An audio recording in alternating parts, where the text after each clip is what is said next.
Barakatah Yahweh, Barakatah Yahweh Shah, Barakatah Yahweh, Barakatah Yahweh Shah, Barakatah Yahweh, Barakatah Yahweh Shah. All praise to Yahweh Ba'ashem Yahweh Shah. This lesson is about Israel's birth pain. Now, to get an understanding, this Micah 4, verse 9 and 10, just bring the point out all the way where you can get an understanding what it's talking about. And pretty much it's the rebirth of the nation of Israel. But starting at verse 9 in Micah chapter 4, it say, "Now why doest thou cry out aloud?" Now I'm going to pause right there. Now, he tell us to cry aloud, spare not, lift up thy voice like a trumpet, and show my people Israel their transgression. You see? And that's what we're crying aloud, because it's pretty much bringing the alarm to let them know that the birth pains has started, and the birth is starting to come into fruition. Now I'm going to go on. In verse 9 it said, "Is there no king in thee?" That was letting them know it's gonna be when we don't have a king. We are a nation with no visible king right now, even though Yahweh Shah and Yahweh is the king, but on earth is no king on earth, and we scattered into all nations. It say, "Is thy counselor perish?" You see, Yahweh Shah perished. He went to the Father. And it say, "For pains have taken thee as a woman in travail." Now, the pains is these situations that we had to go through, and it's going to break it down later on in verse 10, how we was put in captivity and we dwell in Babylon in the fields and serving our enemies. Now, starting at verse 10, it say, "Be in pain and labor to bring forth, O daughter of Israel, like a woman in travail." You see, that's what the whole thing is about. The birth pain is to bring forth the children of Israel, the daughter of Zion, the tribe of Judah, Benjamin, Levi, and so on and so on. And it's just like a woman in travail. And so you got things happening that's pretty much the pains. It's like when a woman having pain and she going through all kind of pain and making noises and contractions. It's just a alert that something is coming and the baby is on the way. Now, Yahweh Shah, who they even call Jesus Christ, he talked about these birth pains, but in the King James it say sorrows. Now most of the new Bibles that they done brought out, it said birth pain. In Matthew 24 verse 8 it say, "All these are the beginning of sorrows," or birth pain. And the first thing that he was letting you know was going to be the beginning, the wars and rumors of wars. And so you had, when you think about the birth pains, it had 3 stages of birth pains. Or when a woman goes into labor, it's 3 stages. That's why you got World War I, World War II, and World War III. And in that third World War, that's when it's getting to the point where this baby is finna be delivered. That's why in verse 9 After he tells you all the signs of the rumors of wars, the race wars, the pestilence, the famines, the earthquakes, he said that's just the beginning. That's just when in the beginning of the birth pain. But it's gonna get to the point where the birth pain gonna get so strong where in verse 9 he say, this is Matthew 24, verse 9, he say, and then they shall deliver you up to be afflicted, and shall kill you, and ye shall be hated of all nations for my name's sake. You see, he said, then shall many be offended. See, they're offended because they know we told them the truth, and we prophesied unto them, and we telling them that their slave master is the devil. And so they offended at these things. We tell them that they're wicked and God is going to destroy them. So that's why they're going to portray, it say, and they shall betray one another and shall hate one another. The Israelites going to betray one another. You see, these 2/3 going to try to throw the men of the Lord under the bus. Them guys are false prophets. That was the next one. It said, and many false prophets shall rise and shall deceive many. Because they think that the men of the Lord, the men that's prophesying this word, telling them exactly what's going to happen from the voice of the Lord, thus says the Lord, they ready to throw us under the bus. They going to point fingers and join the adversary just like they did with Yahushua. They say, let God save him. You know, God is with him, and he with God. He the son of God. He say, well, let God come save him. We ain't gonna come save nothing. We don't want no king. The only king we got is Caesar, the white man. These Edomites, they're our king. We don't got no king but nobody but him. See, that's what these other Israelites who betrayed us. Judas took the 30 pieces of silver. You see, them the ones who betrayed us in that kind of mindset. And so that's going to be the grand finale. And he said the love of many shall wax cold. See, the love of all these Israelites, you know, making it into the kingdom, that's going to be done away with. It's just going to be the one that's going to endure to the end. Them the one that's going to be saved. Because now, you get to 14, he say, the gospel has been preached to all these nations on earth, and especially to all the Israelites, all the tribes and all the Israelites that's been scattered throughout all the nations. They heard about this word, and the elect have accepted the word and preached the word. You see, or worked along with the word, put faith in the word. So those are the labor pains that Yahushua was given to bring home the point that all of this is going to happen, and when these things do happen, they are the labor pains of like a woman when she finna give birth to her child. Now, this same example was in Revelation chapter 12. See, this all through the Bible. You got Micah, you got some places in Isaiah, and then you got Matthew, and then you got John. Let me do John before I do Revelation. Let's go to John 16. John 16.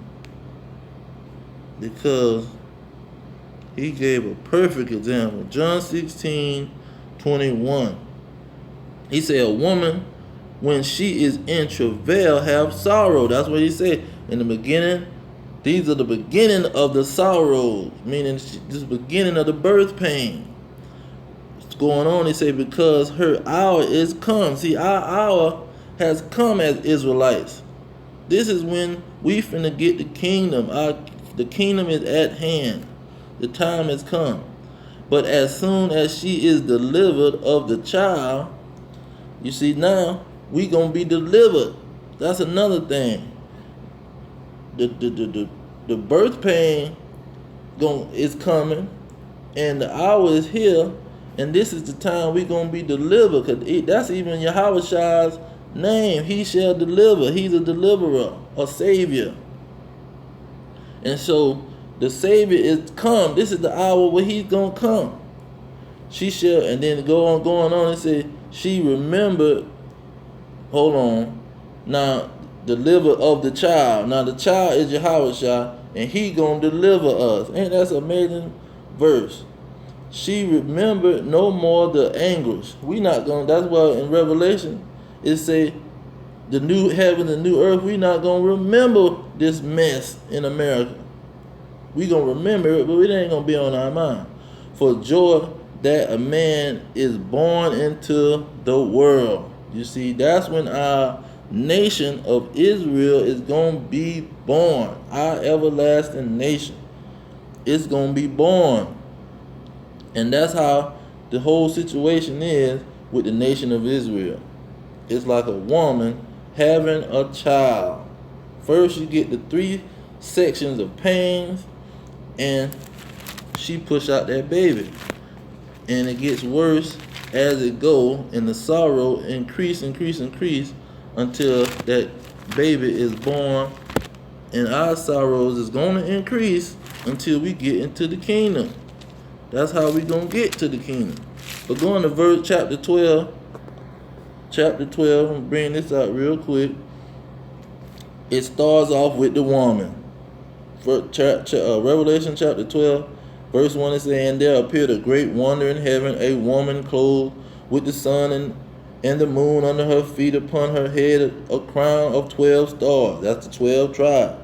And she being with child cried, travailing in birth, you see, and pain to be delivered. You see, it's the same operation. That's the nation of Israel. The 12 tribes. Yahweh is going to deliver us when we in the pain, our pains. Because he's going to bring in the kingdom. Then it starts it back up in verse 5. Drop down to verse 5. It starts it back up. It say, well no, start at verse 4. It starts up back at verse 4. It say, and his tail drew the third part of the stars of heaven. That's the 3 tribes, Judah, Benjamin, and Levi, and did cast them to the earth. And the dragon stood before the woman which was ready to be delivered. You see, the dragon standing right there. Back then, the ancient world, when Yahweh was here, when it was just 3 tribes being acceptable or being faithful to God at the time, and so or they had a temple, you know, the 3 tribes had a temple giving sacrifices to God, and it say, for the devour her child as soon as it was born. So they was waiting for the nation of Israel to be born, and they knew Yahweh was that person to do it. And it say, in verse 5, it say, and she brought forth a man child who was to rule all nations with the rod of iron, and her child was caught up unto God and to his throne. So they murdered him, they killed him, and he had to go up to the right hand of God. And that was the red dragon that killed them, these Edomites. But that's still dealing with the nation of Israel, because the nation of Israel is the woman, and Yahweh is the child. But even the child can be seen as the nation of Israel, or the seed of the woman, the seed of the nation of the children of the children of Israel. But it goes on to talk about the woman going into the wilderness. So when you get to verse, when you drop down to verse 13, it say, and when the dragon saw that he was cast into the earth, he persecuted the woman which brought forth the man child. So that's the major pain the climax of the major pain. The climax, and you know when this is when you know when the climax pops off, when you drop down to verse 15, because you get a climax, and when you're having a baby, drop down to verse 15 and say, the serpent cast out of his mouth water as a flood after the woman, and he might cause her to be carried away of the flood. Now, when a woman having a baby, her water, they say the water break. The water that's around the baby, because the baby is inside of pretty much like a bubble with water inside of it, and it say the water break, and it comes out of the woman, let you knowing that, oh, this baby is coming. Once the water break, the baby get ready to slide on out with the water.